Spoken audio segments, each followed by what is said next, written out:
Hops and Stocks podcast is presented by 100 Spoke Media Group. We encourage our listeners to drink responsibly. Please note, we are not financial advisors. We do not offer or provide financial advice.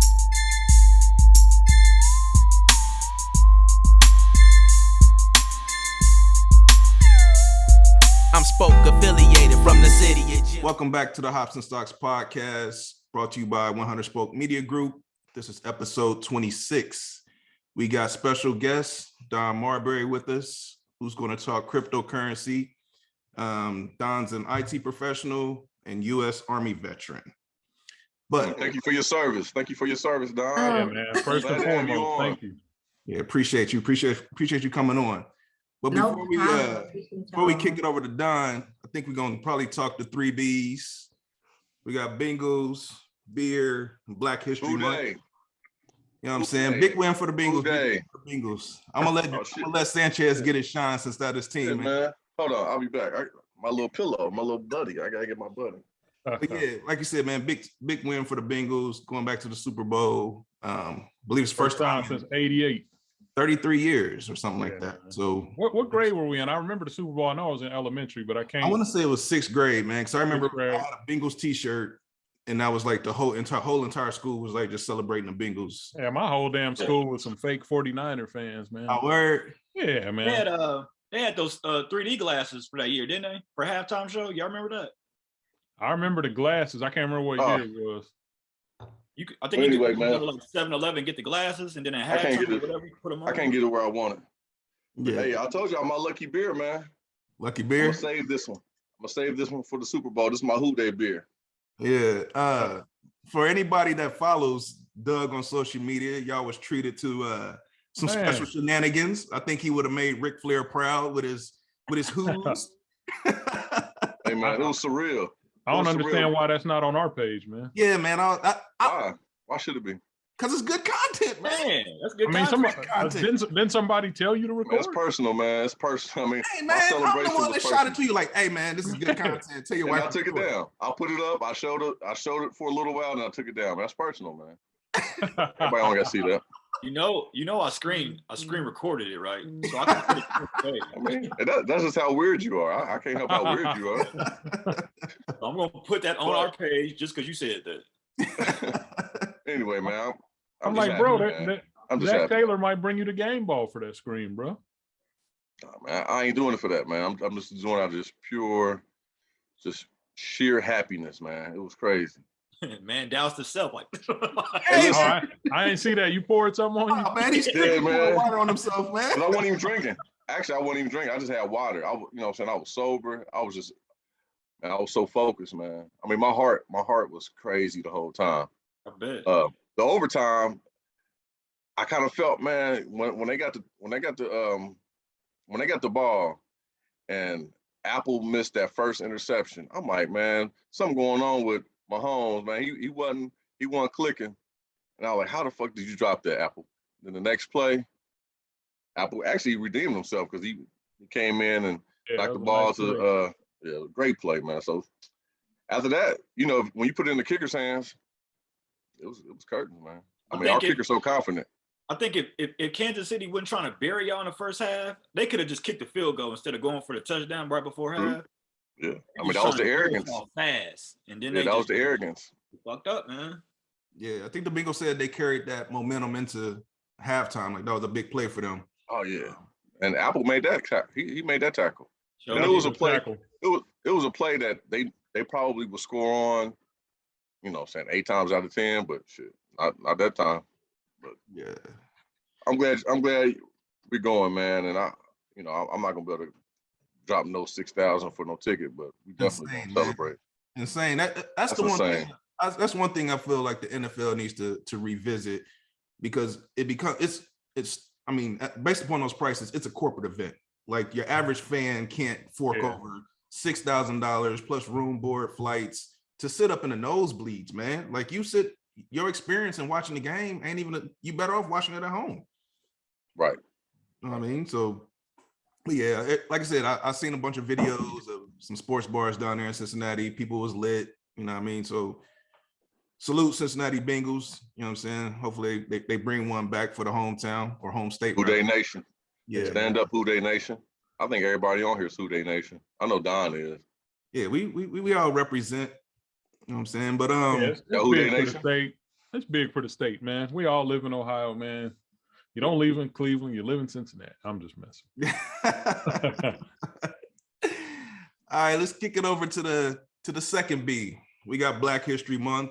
I wake up Black every day, so I don't need a special month to celebrate all things Black. But here we are, you know what I'm saying? And we actually going to do our podcast today is centered around Black breweries. So I don't know if you guys got some things to chime in as it relates to Black History Month.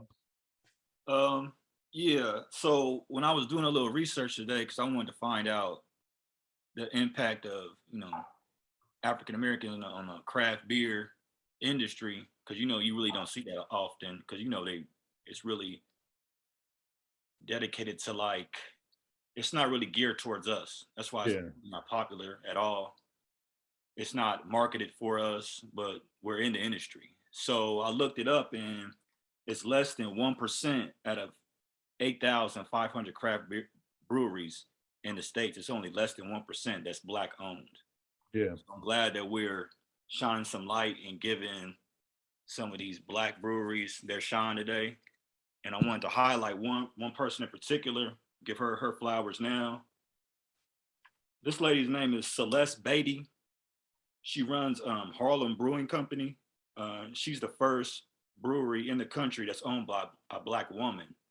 So I wanted to give her flowers today on this podcast. Big ups to Miss Beatty. I'm gonna treat her with some respect, Miss Beatty. Yeah, Good information. Miss Beatty. I think the actual number of Black brewery, which makes sense to your 1%, because I believe it's only around 60 or some odd Black-owned breweries in the country. And actually, what's kind of significant to that is out of that 60, Ohio has 5, which that's a nice percentage. I believe that's a big percentage. Yeah, that's a big percentage of the 60. So, you know what I'm saying? Salute to all our Black breweries in Ohio and around the country. Well, speaking of which, man, we want to shine Esoteric, man. It's a Cincinnati-based brewery. It's minority owned, and what's interesting is that the brewer, I guess you can call him a master brewer. His name is Brian Jackson. Brewmaster. Yeah, his name is Brian Jackson. We all went to school with Brian Jackson, but he's from Mad Tree. He's from Mad Tree Brewing. Yeah, and he's co-founder with a guy named Marvin. I don't want to mess up his name, but Abernica, maybe. And it said he was a serial entrepreneur. I was like, man, you a serial. I mean, you pretty serious about your entrepreneurship if they call you a serial entrepreneur. So the lotus flower is their logo, and it has some meaning behind it. But I was out of all their investors, 35% of Esoteric's investors are minority, and the other 20% are people just from the neighborhood. So they're trying to keep the Black dollar inside, the beer business, and actually keeping the dollar inside the neighborhood too. So big up to Esoteric. Yeah, Walnut Hills, right. Yep. So big up to Esoteric. We're gonna make a visit, and hopefully we can get somebody from a representative to come on and talk to us after we reach out, after they hear this beautiful podcast. They're not gonna have a choice. They're not gonna have the choice. Nothing but love for them. So Esoteric. So big up to Esoteric. And I'm gonna go ahead and start it off with the review, unless somebody has another fact, since that's what I'm drinking. You have another fact, Blast? Nah, do your thing. So speaking of which, Esoteric Odyssey is what I'm reviewing tonight. It's a New England IPA, 6.5%. I'm not a big IPA person because of the hoppiness. It really doesn't, my palate doesn't really agree with it. More and more I'm getting used to, and my palate's changing more. And I've been sipping on this already, and I have to say that it's good, man. I'm not getting the real hoppiness that I normally get with an IPA, and I'm not just saying it because it's Esoteric and they minority owned, whatever. It's legit good. Let me take another sip of it. It's not real hoppy at all. I'm getting the citrus, whatever hops they use, quality hops. it didn't give me that information on the actual can, but yeah, I was gonna say, what's the stats as far as ABV, IBU, any of see, that? they have this fancy can, but they're not putting a lot of information on it, you know. So yeah, okay. 6.5 ALC. So it's not really a real strong IPA because IPAs can go up as high as what, like 10% sometimes. Yeah, I think you can get some double digits sometimes. Yeah, so this is 6.5. Doubles. So I'm thinking the hops are pretty low on it. You know, last week BW you had one that was damn near 100. Yeah, and it was stinging you. This is not stinging you at all, and you know it's actually going down real smooth. So cheers. What's that rating? Oh, the rating. IPA, not really a IPA guy. I will give this 4.5. Okay, really. It's a nice color. Yeah, it is. I'm curious as to if it was named after the Odyssey nightclub. Right. I'm just messing with y'all. Hey Don, this is champagne for real. It's champagne, Don. Cheers to you, Don. the staple of the Dayton nightlife. Hey. All right. Well, I'm gonna take the next leg of the beer review since we're doing the Esoteric, and I got one myself. I have the Kallima from Esoteric. It's a coffee cream ale with Doug's favorite ingredient, lactose. This is checking in at 4.9% on the ALC, and it's a crisp cream ale infused with a special roasted coffee blend to provide a tantalizing twist that refreshingly is invigorating. It's a lot of big words there. Yeah. But yeah, you know, beautiful can, real simple, white, gold letters. You get you know, their lotus flower logo on there, like Doug said. Color's about the same, nice gold color. There you go. Oh, yeah. Cream ale. You can Good definitely color. smell that coffee coming off of there. I like cream mean, ales, man. Yeah, it smells like, you know, I'm not a coffee guy, but I do like the smell of coffee, and it smells like a good glass of coffee or cup of coffee, I guess. It's got that cider look to it. Mm-hmm. This is actually heavy on the coffee, but not in a bad way. It's difficult to explain because usually heavy on the coffee, you get that burnt kind of coffee taste, and this ain't really burnt. It's definitely coffee flavor, but it's smooth, and that might be with the cream and the ale put together, and maybe the lactose is kind of smoothing everything out.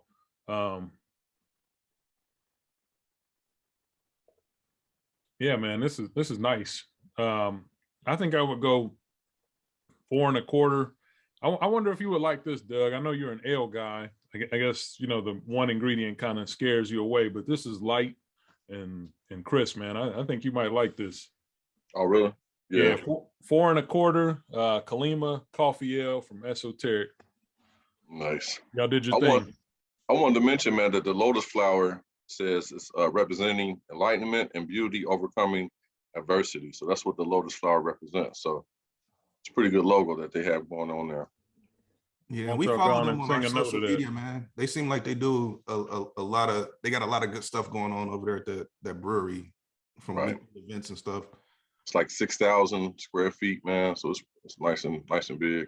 Yeah, man. It's right in the neighborhood too, man. They ain't, you know, trying to hide or nothing. They're right there in Walnut Hills. A place that, you know, you can get shot. I mean, simple as that. You can get shot. There you go. I ain't gonna add nothing else to it.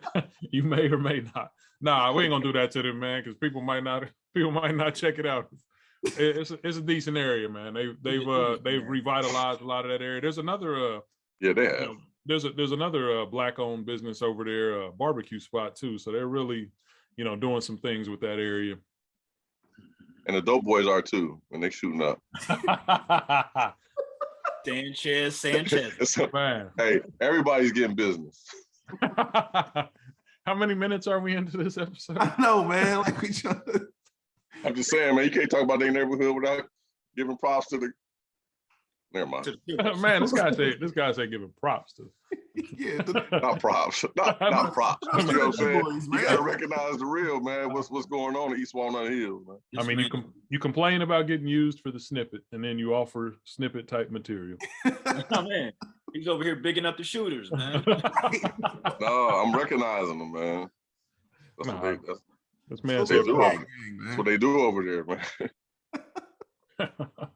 You watch the news. Moving on. Man, somebody take it from here. Yeah, man. I'll go ahead and pick it up, man. He muted out. Huh? He muted out. Oh, he said he muted out. Me and Beat Up are actually reviewing the same beer, Black is Beautiful. So I'm gonna read a quick blurb on the initiative that's related to Black is Beautiful. This came out last year, and the Black is Beautiful initiative is a collaborative effort amongst the brewing community and its customers in an attempt to bring awareness to the injustices that many people of color face daily. Our mission is to bridge the gap that's been around for ages and provide a platform to show that the brewing community is an inclusive place for everyone of any color. So once again, this is Black is Beautiful.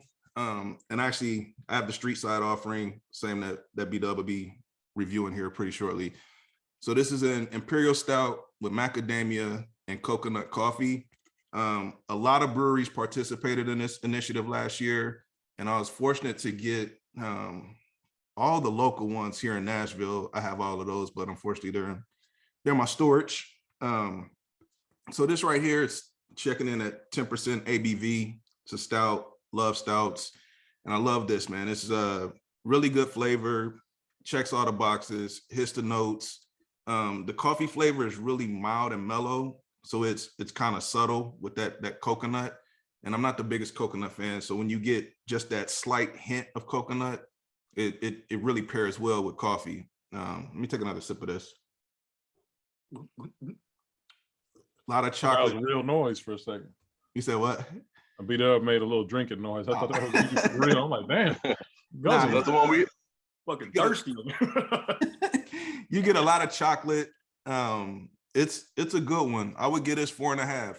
I haven't had one that I would actually rate under a 4.5. I think all the breweries did a really good job with this offering. I don't know if this was a shared recipe across all the different breweries, but all of them have the same profile. So I don't know if each one had their own particular spin, but street side, y'all did your thing. Black is Beautiful. Nice. What'd you give Is that? Is that the one we had beat up when you brought it down when we did the basement? Yeah. Okay. I'm giving it 4.5, Blast. 4.5. Okay. Yeah. I mean, we all had it at I think that was the Ohio State, Michigan get together we had. And I mean, it was an excellent stout. Yeah. So I hope I still all a beat up shine, man. Everybody has their own opinion and palate, so I'll let you do your thing. Yeah, let's talk about it. Like Eric said, we are reviewing Black is Beautiful. This is the street side rendition. They did do this collaboration with like 883 breweries. Wow. And the thing was, they all had the recipe, but each one had their own little, they could tweak it a little bit. That's why this one has, a couple of them I read doesn't have the macadamia or the coffee note in it. Okay. It's at 10%, like he said. It's dark, it's roasted. I'll show it to you. Esoteric brewery right here. This is a hey, great minds think alike. Elmatic, man. Shout out to Elmatic, Black-owned brewery in Huber Heights, Ohio. I'm just glad we don't have to see that chalice this week. Oh man, you lucky, man. But yeah, it's chocolate, it's macadamia nut, it's coconut. I don't like coconut either, but I've had this before. This is my second re-up on it, and I bought 4-packs. So I'm off top before I even sip it on camera. This is a 5 for me. Oh, okay. All right, there we go. Yeah, I won't argue with you there, man. It's a highly rated beer for sure. Mm-hmm. Yeah. Yep. There go that 5. Still a 5. Yeah, that was good. It was good. I remember that one, man. Yeah, I mean it's full body, so this is not like an easy reach. It's not something you would have in the summertime. It's definitely a colder month type beverage. But yeah, Black is. I love this name, man. Yeah, Can work. Yeah, the can work is great, dope. Like I said, man, I think every one I've had has been fire. I haven't had one where I was like, oh yeah, y'all missed something.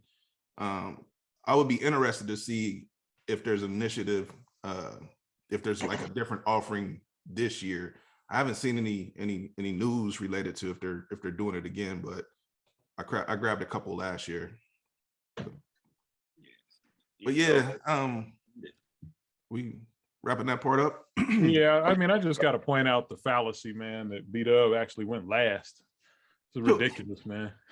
I don't feel good going last. I feel weird.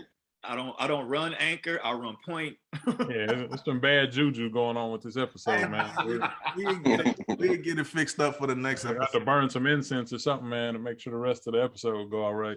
The episode's gonna be fire, man, because we got a fire conversation on deck. Once again, no doubt. I want to reintroduce Miss Dawn Marbury. She's going to talk to us about cryptocurrency. Dawn has done really well in that space. She's been in that space since 2010. So I'm excited to hear about all the information that she has. Her and my cousin were traveling from Ohio to New Orleans, and they stopped here in Nashville on their way down there. And so that's how I got to meet Dawn. And if Dawn could have stayed a couple more hours, I would have been, you know what I'm saying, shelling out some coins and had my crypto all set up, man. But the conversation that we had sitting right here in my kitchen was really, really good. And I told her, I was like, man, we got to get you on the podcast. I'm like, this is what we talk about. We talk about crypto. We talk about NFT stocks. And anybody that's talking about they done did 6 figures in that space, you got my ears. Yeah. So once again, Dawn, the floor is yours. Introduce yourself and take it from there. That was really dope. I appreciate that. We did really appreciate your hospitality, and it was like right on time running into you. And that was the first time I met you. So that was really cool that we connected like that. But I am Dawn Marbury. I'm in Columbus, Ohio right now. And, you know, one of the people that are in, you know, in the crypto investment space, I look at it as a long-term investment. I'm not a day trader. So some of the day trade stuff, like I've experienced that before in like previous bull cycles. But I think the reason that, you know, I'm able to sit here and talk to you now is because of a lot of the stuff that I learned in IT, just coming from the person that used to build the computer, from the person that evaluates what technology goes in an environment as a fit from a managerial and a strategic planning level.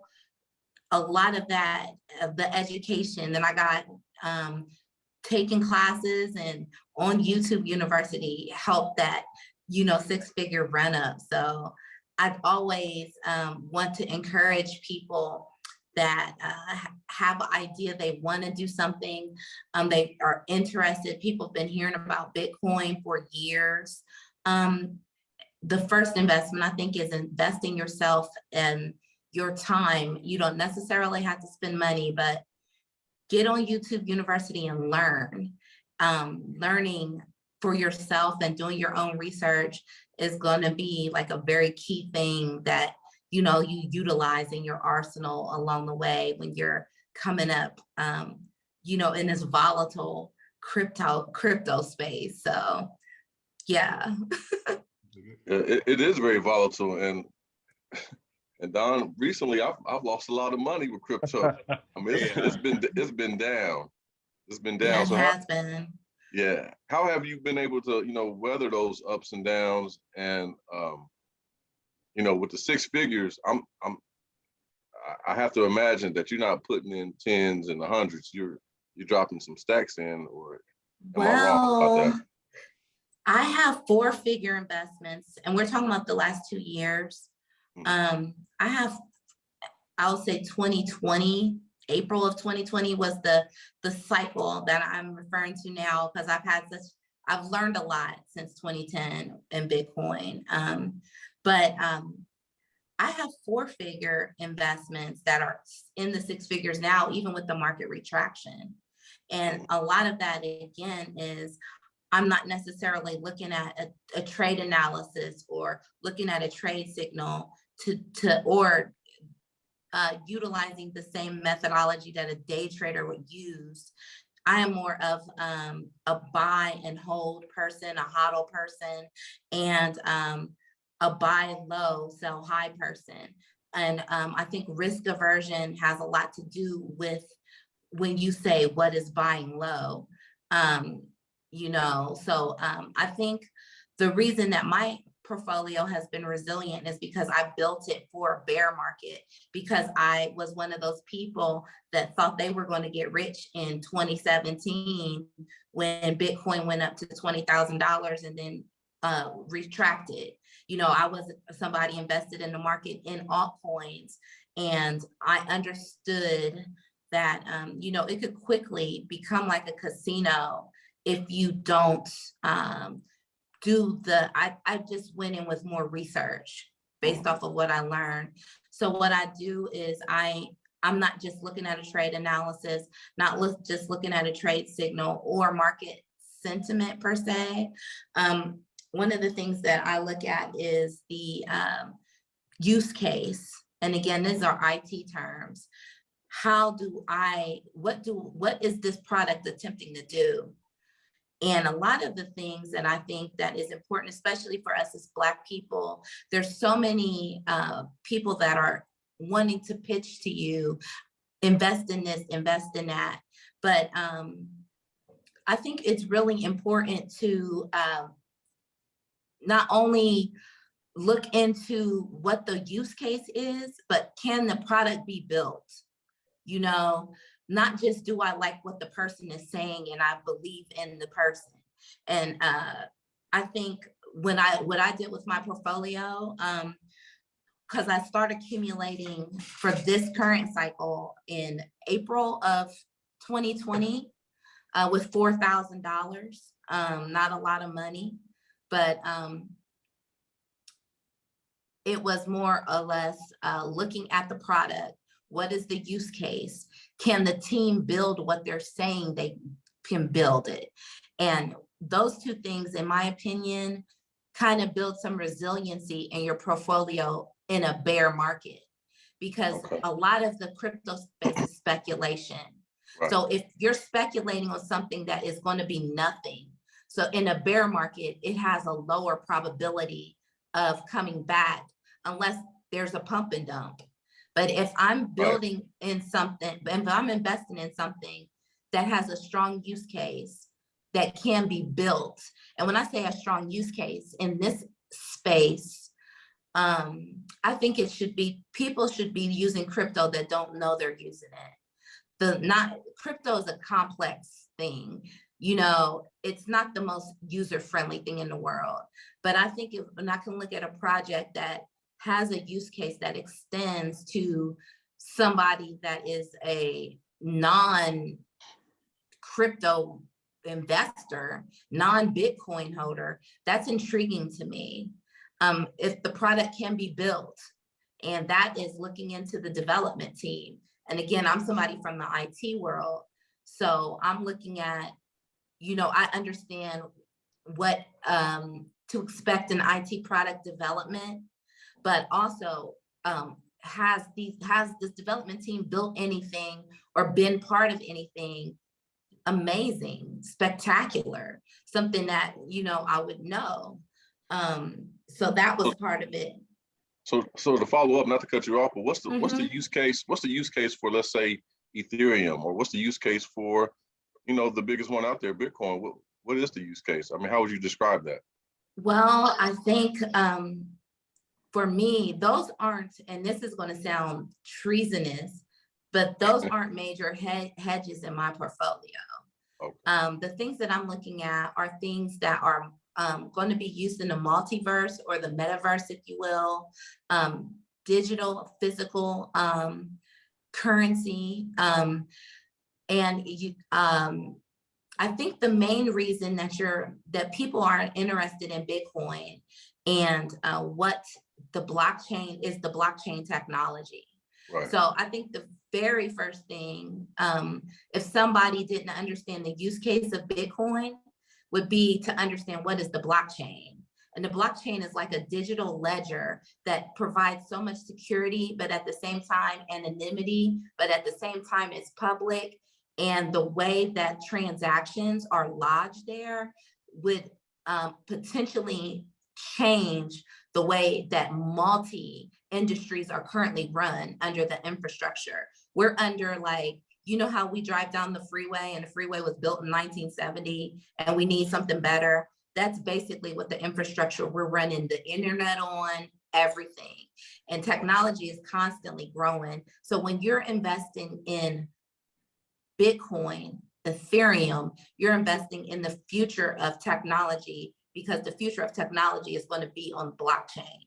So I think that is a good reason to learn about blockchain and learn it for yourself to understand more. And I think everybody should have a general understanding and their own understanding before coming into this space, because it can get like a casino.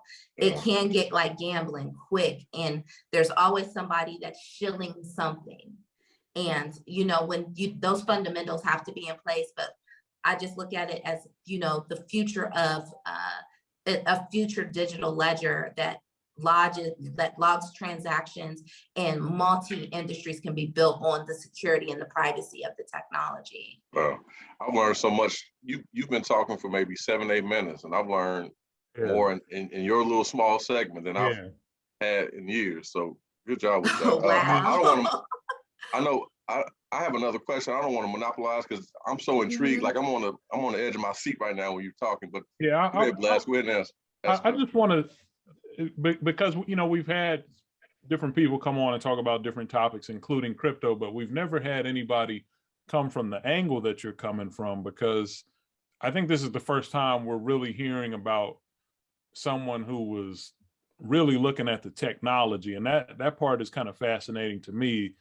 Is that, you know, with your background in IT, it's almost like you weren't necessarily looking at the end product. You were more looking at, you know, what was going into creating that product. And I guess, you know, just kind of speak to that part as to when you were doing your research, what were some of the things you were, you know, looking for? I know you had said, were these people part of anything extraordinary or something like that? I mean, just kind of guide us through when you first started looking at this type of technology, what it was you were researching. Well, to be honest, when I first looked at it, this was 2010, and I was somebody that was working on the help desk and building computers. And you know, when you're sitting around, the only girl in the room with a bunch of guys, and we, you know, have conversation, a lot of the conversation is about, you know, technology, cutting edge things. And, you know, the conversation began to evolve around things that could be accessed on the dark web. So as a nerd person, the person that dives into things, that loves to learn, loves to research, you know, I wanted to learn all about the dark web. I was already working in technology anyway. So what I do would, I learned how to configure computers back then. You know, it's a lot different. You know, now you just download a Tor browser and you're, you know, anonymously, you know, on the internet and on a dark web. It was a lot different back then, being able to configure a machine to be able to access the dark web and just, you know, be able to show people the marketplace, what they could buy, and, you know, how they bought what was on the marketplace, which is anything you could think of, was with Bitcoin. Bitcoin, the first time I saw it was probably 45 cents. It was never something that I thought about holding as an asset or a store of value. I looked at it as a conduit. I thought the sweet thing that I was bringing as value to the table was showing people how to access the dark web and dark web marketplaces. I didn't know the value was actually the Bitcoin itself. And, you know, back then I was so careless with computers. I wrote a novel and I've lost my novel multiple times and, you know, throwing away just random Dell devices. God knew not to let me know about Bitcoin then, because I probably have a laptop with 100 Bitcoin on it that I threw away and couldn't access it. The hard drive died on, and I would rather not have that life. So, you know, that was the first my first inkling into Bitcoin. I wasn't even thinking about it. I'm like, oh, this is Mount Gox. This is where you go buy the Bitcoin. The Bitcoin is what you use to buy whatever it is that you're looking at over here on the Silk Road. Like, just never thought to store it as a means of value. So I had a friend that is also in technology field. In 2015, she told me, like, hey, she'd go to all CES. She was a startup founder. She told me, like, hey, I know you know about Bitcoin. You should look back into it. So again, just like when I was working in a data center, in the server room and learning more about Linux servers than the guys that were on the Linux server team, that was one of the things I just jumped in and I wanted to learn more about it. And that's when I kind of started using Bitcoin like a credit line. I put some money in, take it out, put some money in, take it out, like, oh, this is cool. I never thought of using it like I do now as long-term investment in the crypto assets that I have. But I think it was a learning process and somebody that's not afraid to take a loss, because you have to learn along the way. And one of the key things, I think if anybody takes away anything from what I'm saying, the key thing, outside of my IT background, there's a book by Ray Dalio called Principles. And it taught me a lot about investing, and it closed a lot of the gaps for me. It helped me, how the FOMO, emotional part of trading, it really solidified a lot of the things that I learned in IT, of course, but just about wise and wisdom with investing. So I would kind of think that would be the apex of the thing that put everything together for me. And the main principle there, it sounds so simple, is buy low, sell high. Like, as the market's down right now, I wish I had more fiat cash. Like, I'm not panicking. My portfolio is up still, but have I lost hundreds of thousands of dollars? Yes, but I stand to gain exponentially more. So I mean, and that's just, I'm obviously don't have a crystal ball, but I'm bullish on what I've invested in because of the research I've done. But I also think that research was backed by a lot of education, and that's in, YouTube University, like I said, and Ray Dalio's Principles. It's on Audible. If you can't read a book, like I didn't get the paperback, I got the Audible version, but so Dawn, it helped me a lot. Well, I'm just gonna say that you ain't got to sell yourself short. Our people are taking a lot from this interview. I know I am, and I know, the fellas are. And when this gets out, I'm sure people are going to be like, whoa, it's a lot of gems coming from you right now. So don't sell yourself short. I appreciate that. But I definitely in the 2015 running up to the 2017 bull run, our friends, we had a group of Black folks. We had a Slack channel. And we just talk, about crypto because it was so isolated patches. All of us all across the country, we wanted to connect and talk about it. But, after the market retracted, people kind of think, everyone always says Bitcoin is dead. Bitcoin was, fraction of a penny in 2009, went to 9 cents. And, then it goes up to $1 and crash. Like, there's people that, sold Bitcoin at $9. Bitcoin is dead. So Dawn, it was dead at 16,000. It was dead at 30,000. Like, your friend Eric didn't believe it. I would be investing in risk aversion is what I would be looking at as the first, important thing to look at. So one thing that you said earlier, and you also mentioned it when you were here talking to me, and it's one thing that I've held on to the entire time, is that you're not heavy into like the retail stuff. So like I remember you said, you was like, man, by the time that you guys hear about it, I've already made my money. So Bitcoin, Ethereum, Dogecoin. Yeah. I like low market cap gems. And that's the part of doing the research up front, because that's when you can, it's a higher risk, but you have a more chance for exponential gain. And that's why the first thing is, can this product be built? There's a particular product, and I don't know if you all talk about, do you guys talk about what's in your portfolio? Mm-hmm. Yeah. Okay, there's something I'd like y'all to look into called Luxo.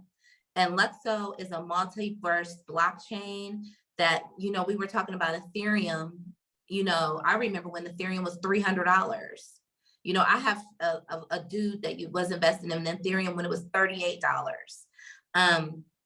There is one of the people that helped build the blockchain protocol. It's built on ERC20, and he is building ERC 725 again, upgrading our infrastructure of what we're doing in technology.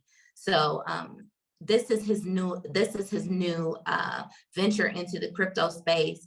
And when I tell you that the investment team and the development team, Nike is invested in this, Chanel, Karl Lagerfeld, Louis Vuitton, Instagram. And, you know, as soon as, so, you know, I started accumulating it at 69 cents. And this is something that's, you know, is trading as high as $44 and currently trading at 16. And it's only scratched a potential of its market cap. So the reason that I don't invest in Ethereum and blockchain, Ethereum and Bitcoin, is because the market cap is so high. So while it is a lower risk, I like higher risk because I'm doing the research up front. So it's not a gamble per se, but I feel for a mid and long-term hold, Luxo is resilient. It will be resilient in a bear market, and it'll be something that has a strong possibility to continue to grow and be a 4-figure coin one day. Are you trading on platforms like Coinbase, crypto? I mean, Coinbase, or what platforms are you trading on? Well, I usually buy my web? Bitcoin on the Cash App. I do have a Coinbase. I used to use Coinbase a lot, but now I use KuCoin. I use crypto.com. I use Ocean NEX. I use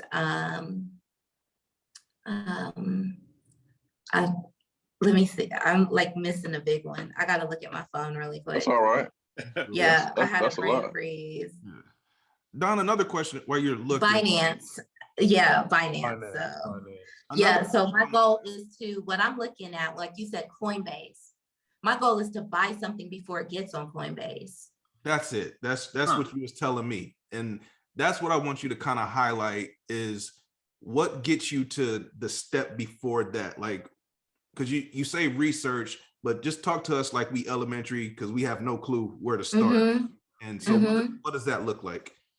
Well, for me, it looked like being, like I said, I had a Slack channel. So I had a community of people that I knew that taught crypto.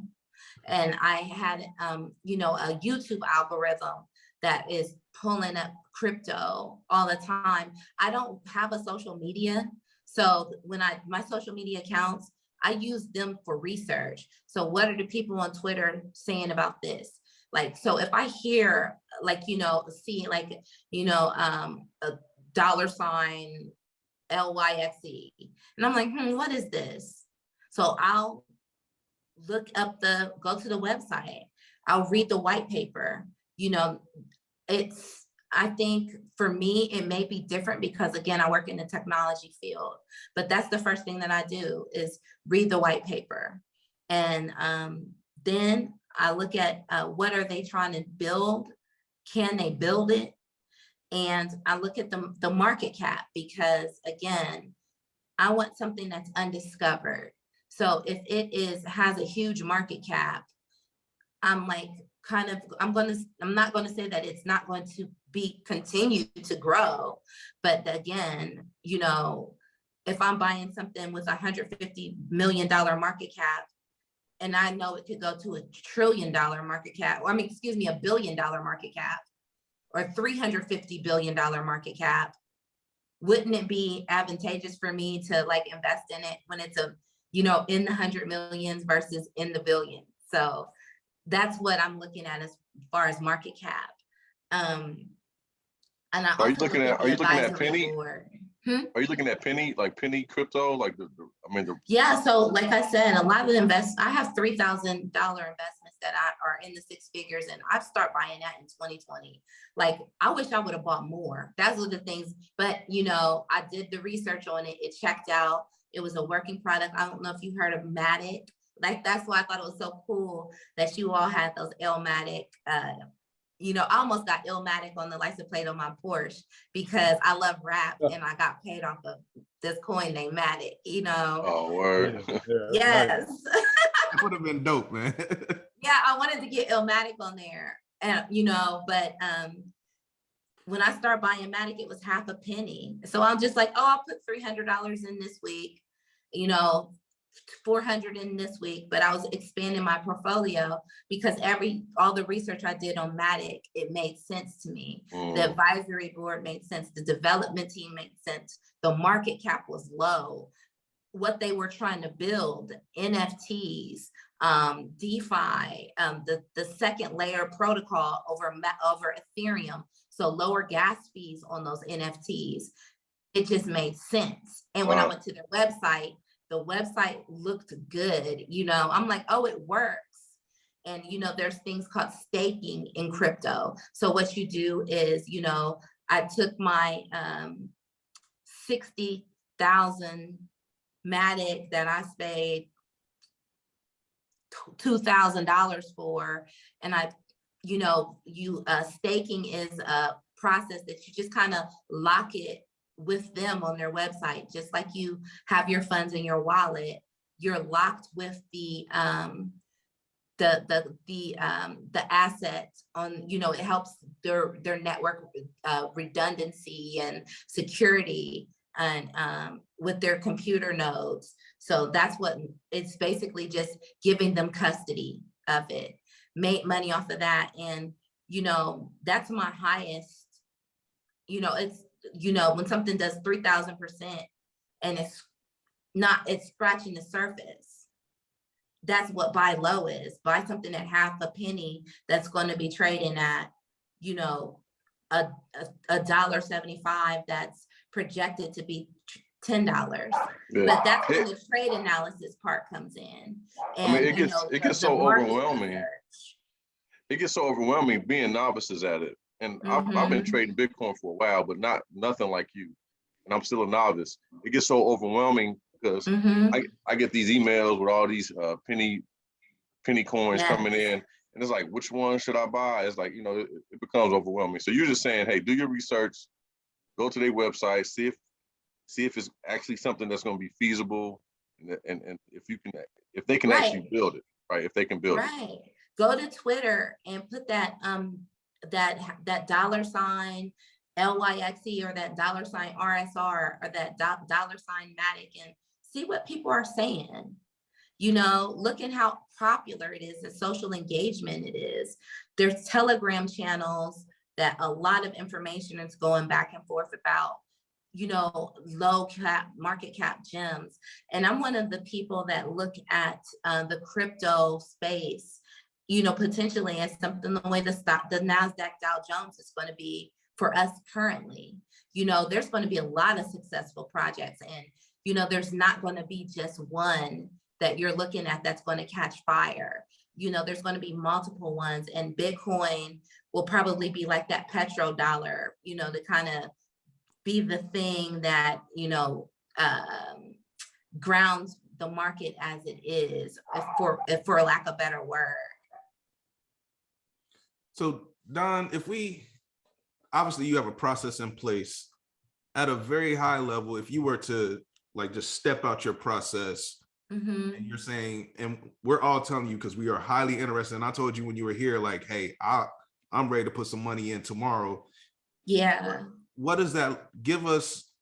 What's our first step? What should we be doing to set up a first foundation? Step is call Dawn, bro. Well, I got the number, so Dawn, yay or nay on this? I hook people up. So But- what should, because you gave me some stuff to start like downloading and some stuff to start installing on my computer. Yeah.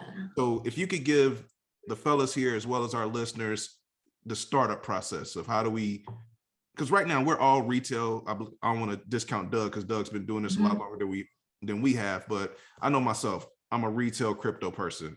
If I see it on the internet, I buy it.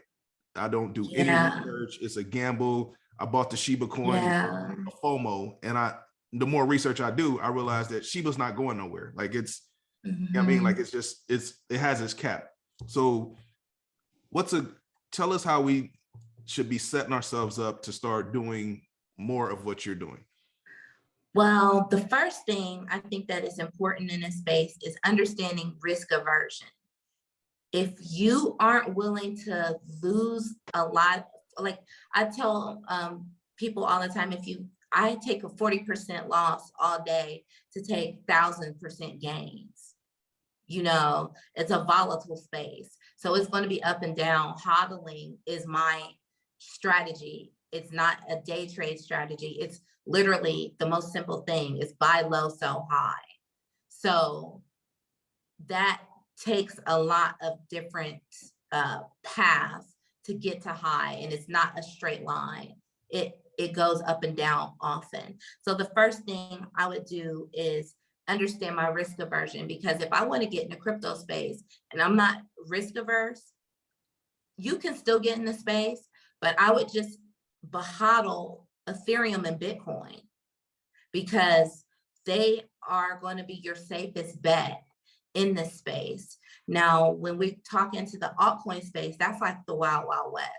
And that's when you have to kind of break down and do some research. The altcoins, my portfolio is very high risk, but I felt with what I knew that I could absorb the risk for what I did. And I'm glad that I took the risk that I did when I did. I feel like my portfolio is bear market resilient. And that's because I bought so low. So if something drops 40%, like I was talking about, Luxo was trading at $44. I paid 69 cents for mine. So when it drops to $17, my heart's not beating out under my chest. But there's so many people that, I tell them about certain assets, but again, this is why Principles by Ray Dalio is so important, and FOMO is so important, because people don't want to buy Bitcoin at $37,000. They want to buy Bitcoin at $75,000. It's very hard not to follow the herd. It's hard not, so buying low, most people buy high and sell low because they're like, oh, let me sell something because it's down 40%. Let me keep something. But if mine is down 40%, I'm buying. Yeah. Yeah. And see, that's what's so scary, because right now, I just want to buy. I want to buy because, everything's so low. But then you start to think, man, shit, am I just throwing this money away? So that's where I am right now with my investment strategy. Because I'm a buy and hold like yourself. And right now it's time to buy. A lot of the things I'm seeing it's time to buy. And just pulling that trigger, it gets difficult, especially when you got, kids and college and stuff like that. But it goes back to your risk. Your risk aversion. Right. Like I'm a single female that makes 6 figures at her job with no kids and no dependents. So I have a high risk. I can take on more risk as most people. I don't have student loan debt. So my risk aversion isn't as, tight as most people's would be. But that's not to say that I didn't thoroughly research what I invested in. But do you want to sponsor? You want to sponsor my child in college? Well, if we can put some money in the market, your child probably be sponsoring us in a few years. Right. Hopefully. Hopefully she's listening to these podcasts. Hopefully she's listening to these podcasts and learning something. Yeah, there's so many opportunities out here, and that's the cool thing about buying low, because like I said, I have 3 4-figure investments that are 6 figures. I didn't have to put a lot of money in. You know what I mean? But buying low it's a discipline. Buying low and selling high is a discipline. And I think, you know, listening to somebody like Ray Dalio that was, you know, buying Microsoft stock in, you know, 1985, but was like, oh, Apple, I'm not getting that.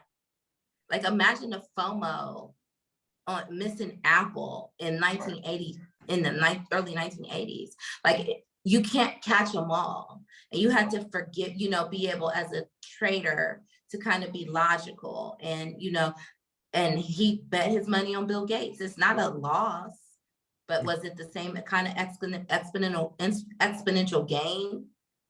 Or if you could, would you have invested in both? Of course. Like, I have days that I wish that I would have invested all of my portfolio in Matic, you know, because I would be a multi-millionaire, but I have to wait for it. You know, sometimes you just got to wait for the market, and it gives you an opportunity again to put more money in.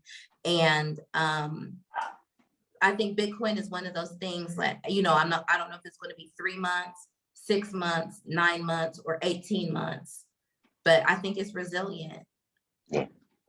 So what's on your what's on your watch list? Like, what are you researching now that you haven't pulled the trigger on? Let me pull up. He wants to know the nitty gritty. I'm like, man, let's quit dancing around over here. He wants to know the nitty gritty.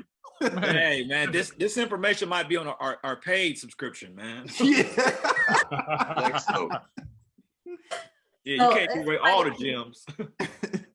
So you know what I think is super cool right now that I'm watching, and this is why I think it's cool.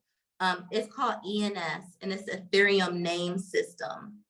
And the cool thing about this one is it's been out less than a year. So I love things that are brand new because, again, it has more time and room to grow, and you can accumulate it at a lower cost. And what it is you know, you have an Ethereum wallet. You all mentioned Ethereum earlier. You know how those wallet addresses look. So what Ethereum wallet does is that ENS is an Ethereum name service. And it is similar to what we have on the internet with domain name services, how 10.25.32, the IP address resolves to, you know, the shaderoom.com. So my Ethereum wallet address resolves to lovedawn.eth. So it is words instead of that long, crazy Ethereum wallet address with all those it's probably 20 something characters in the deposit address. So if you wanted to send me Ethereum, you would just get it from your Coinbase wallet and send it to lovedawn.eth. And people are buying these Ethereum domain addresses. Like back in the day, there was a story about Left Eye, one of my favorite rappers, and she was early on the .com thing. So she would buy like her friends website addresses before scammers could, because people would hold them for ransom. So she'd buy like littlekim.com and give it to Little Kim because people were charging them money, celebrities money, for their own names for domains back in the day for websites. So as we move into the metaverse and crypto world becoming more adaptable, one of the things that I think is really cool to look into is ENS, because there's going to be people that make crypto payments using addresses like lovedawn.eth, and you know, you could kind of register your own domain address with Ethereum. Are you saying ENX? ENS, like Ethereum name system. Okay. Yeah. I'm taking notes now. You gotta bear with me. And it's Ethereum name service. I'm sorry. So ENS. So this is currently trading at like $18. But like I said, it's really new, and I like the use case, and it's a working website. And I think that in the future, you know, and it was just ironic because I looked at it. I looked up rocknation.eth was taken already. jz.eth was taken already. So people are registering. Already. Yep, Kim Kardashian.eth is taken already. So people are registering these names. And I think it's going to be in a... see if Sanchez.eth is taken. You should check. You should check. You know, I have, yeah. Option so stocks. I think that's a cool one. Man, yeah. We gotta get our option.eth real quick, man. So everything, so the Bitcoin, I mean, cryptocurrency is basically a subset of like the stock market, because it sounds like you can do the same things that you're doing to buy and sell stocks and to hold stocks, you're doing with Bitcoin. It just may require a different platform. And I think that's one of the things that also gets me is there's so many different platforms. And so how do you, and like, you can't buy all the coins on Coinbase. Like you may have to have this platform, or you may have to have this platform. And I know you mentioned like some of the platforms that you have, but can you go over those real quick, just as a refresher of what platforms? Sure. Hold on, Don. Hold on. I'm about to buy 1,000, and I'm gonna bring my wife down, and I'm gonna tell her, "Hey, Don told me to buy $1,000." Don't say that. Hey, Carrie, I am about to buy something. I want you to do your own research. You know how they say Dior, Pop Smoke, Dior. Yeah. DYOR. Do your own. You my research. You my research right now. You know what, Doug? The crazy thing is, I told Dawn the same thing. Dawn, just let me give you some money and you do it for me. And she was like, "No." I do that for people. I do that for people. Hey, I do it for my father. I do it for my friends. I'll explain to them everything I'm doing. But I do it for them. I do it. So I just bought some. So is Eric in good standing with you? Like if we go through Eric and he goes to you, does that work? In good standing? I have to make sure, man. You might be on bad terms. I'm like, I might need to forge my own relationship. Hey man, it's my cousin's best friend. I think we good. All right. Hey, Don, I have to let you know that Eric was anti-crypto. I mean, he was, every time we'll send out something about crypto, he'll send something, a negative ad. We'll send something good about crypto. He'll send like a negative. We don't know what's going to happen. So he's one of those people. He's one of those naysayers that you were talking about earlier in the episode. You know what? I'll own that, man, because I am a late starter to the crypto, and a lot of my crypto investment now is honestly, it was FOMO. It was like, okay, man, it has to be doing something because everybody keeps talking about it. So let me just throw a couple bucks at it. And once again, risk adverse. What am I willing to gamble? What am I willing to lose? I throw that into the crypto space and not worry about it. Exactly how my thought process was, bro. Because I didn't know nothing about it. Yeah. All I heard was it's risky, it's unregulated, it's the wild, wild west. I'm like, all right. So as soon as y'all put it in a chat, I look at it. I'm like, I don't know what I'm buying, but I'm only gonna throw a couple bucks in here anyway, so it doesn't matter. Yeah, it's like I remember, B-Dub, I remember when you were signing up. You was like, man, why is it asking for my license? And yeah, man, it was shiesty, man. Look, when I signed up on Coinbase, it was asking for my license number. I was like, nah, man, this is something different. I can't do it. I mean, I feel you, but you know, when I signed up for Coinbase, it didn't ask for that. So when you said that, I'm like, I have no idea what you're talking about. But when I signed up for crypto.com, it asked for the same thing. I'm taking pictures of my license, front, back. I mean, it's a level of security that I feel that they're trying to achieve. I understand that part, but you know, as a person that's been hacked before and my identity's been stolen, I'm annoyed. Yeah. You know, I think they do that for tax purposes. Yeah, I'm sure there's got to be. Yeah, they gotta send you something. Yeah, and that's what's so cool about DeFi, because crypto allows you to really become your own bank in a lot of ways, because you are able to take loans that do not show up on your credit report out against assets that you own without selling them, and get fiat money sent directly to you at a rate bank would never give you. And for us as Black people, having that kind of bridge for our economic gap, I think it's so powerful. And I wish that more people would learn about it and, you know, get into it, because, you know, it definitely allows you to have access. But again, buying low, selling high, like, or not even selling, because I haven't sold anything in my portfolio. I've been able to leverage it to be able to have fiat things. I've leveraged it for vacations. I leveraged it for the vehicle I bought. So that's what I was going to ask you about. So, well, congratulations on that Porsche. What color is it? Red. Yeah, that's nice color. It's dope too. I walked outside like, damn. And it's an Illmatic Porsche that was bought with Matic, and I didn't even sell my Matic, even though my dad is old school, because he knew I made so much money in the market. He wanted me to just buy the car clean out in cash, and I'm like, Daddy, you don't understand. My crypto is worth more than its fiat, and I know how to borrow against it.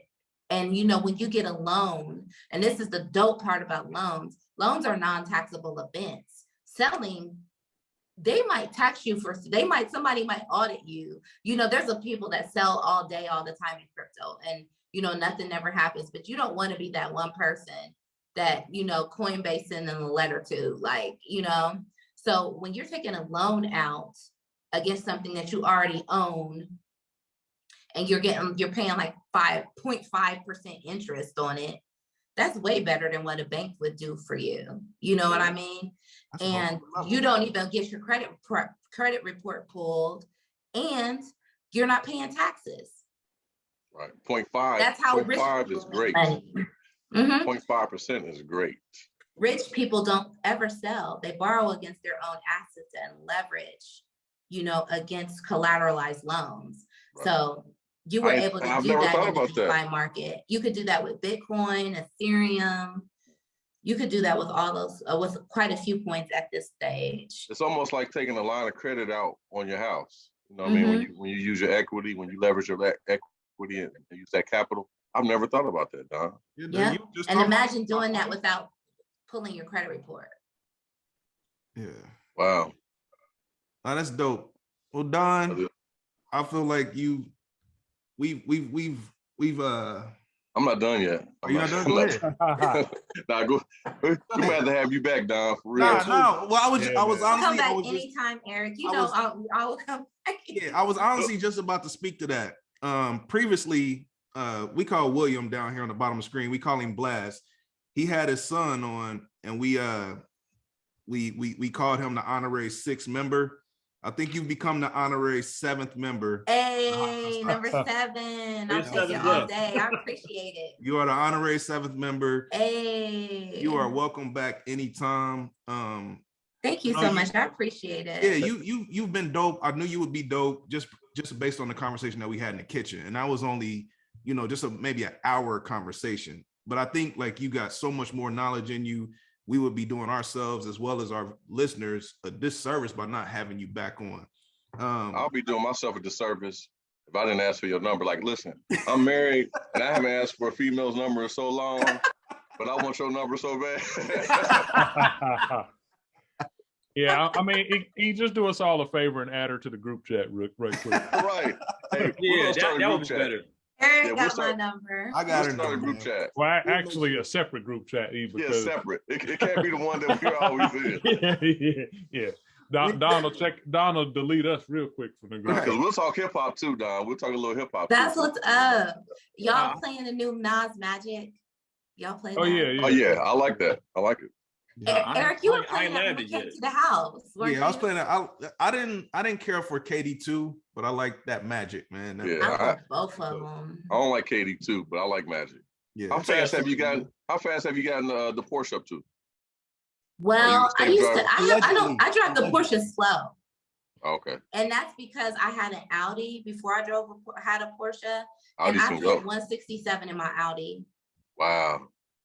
And so I don't have the same need to drive fast. I drive that Porsche slow. Yeah. Like Eric's cousin, Kimberly, she says she wanted to get it up. I'm like, you got to put it in sport. Like, you drive it in sport, but me, I don't drive it in sport. I drive it slow, but the Audi, I used to do IT for Honda of America, which is out in the middle of nowhere in Ohio. It took me about an hour to get there. And I was a second shift IT manager. So the dudes that used to have the Honda Civics, they used to always try to race me. And A Civic versus I hit 167 in an Audi A4. It was an A4? Okay. Yeah. Mm-hmm. It still didn't have nothing for the Civic though. Even though it's an A4, it still didn't have nothing for the Civic. Man, the Civics, they were shaking in their boots. Those boys, we pull over to the gas station. They like, I feel like my car's about to fall apart. Right. And my car, the Audi feels like it's going 75 miles an hour when it's made for the Autobahn. It's made for the Autobahn. It's made to go fast. So it's scary. I would always feel like, man, if I hit something, I'm gonna die. So yeah, you would have. Yeah. So I don't drive that Porsche fast at all. I don't know the fastest I've driven it, probably 90. Does it feel a lot? I know it's a lot heavier, but can you feel the horsepower a lot more than the Audi? Well, I haven't even driven the car in sport yet. So I have to answer them. When I come back, I'll put that thing in sport and I'll tell y'all. I'm a car guy, so I'll ask questions about cars. That's why I can't answer it the same way. Because, driving it in sport is totally different than Totally regularly driving the turbo, even though both RPMs, the RPMs go up and you like, oh, shoot, it's time for me to smash this gas. Yeah, so I want to put it in sport first, but we've got snow and ice in Ohio, so I don't know when I'll be able to. Right. Well, so far we're supposed to get snow and ice. We just we need you to we need you to be safe. So don't be, don't be risky out there. Yeah, what they say, protect. Risk averse. Yeah, we got to protect Dawn at all costs. Yeah, we got to protect our investment, man. Definitely protect our investment, man. Man. Once again, Dawn, I want to thank you for taking time out to join us. The information that you've given us is priceless. Like I said, I can only speak for myself, but I feel like I can speak for us all, kind of saying, we all dabble in the retail space. So to get a perspective from somebody that's coming from an IT perspective that looks at things before it hits coin, and that's the one, like I said, that's the one thing that intrigued me. You was like, I'm buying before it hits Coinbase. So by the time it hits Coinbase, I've already made my money. And I'm like, that's where we need to be. Because like you said, once it hits the internet and everybody jumps in, well, that runs it up. And if you got in when it was half a penny, when it runs up to that $1, you done made some real bread. That's my question though. Before it gets to Coinbase, where are you buying it? You said, so you would buy coins like that on places like KuCoin. You saw that? It's KUCOIN. Okay. You would use Ocean, NEX, and that's OCANEX. You would use Binance, which is like finance with a B. Crypto.com, I use that. And so I was using crypto. Those are the main ones. Those are, and also when you get into buying low market cap gems and undiscovered gems, you can get into the DEXs. Those are decentralized exchanges that are like wallet swaps, and you can utilize Uniswap for that. But again, you're looking at gas fees at that Ethereum level, layer 1 level. So you kind of have to be careful with how much you're willing to pay. But I'm somebody that I've paid hundreds of dollars in gas fees because I knew I was going to get thousands of dollars back in returns. So see, I don't even know what that is. I don't even know what the gas fees are. Gas fees are the price of doing business on the Ethereum network. Let's just look at it like that. It'd be like a broker's fee with a stock. Mm-hmm. Okay. Oh, okay. So it's like okay. Yeah, and they can get pretty pricey. So well, I want to thank you, and I want to congratulate you too for doing so well and being so having the wherewithal to get in the business so early. I mean that took some courage and the intelligence. So congratulations. It's Black History Month, and this Black woman is doing her thing. So I want to Raise I my couldn't think glass. of a better way to start off the month on the show without Right. you. Oh yeah. Exactly.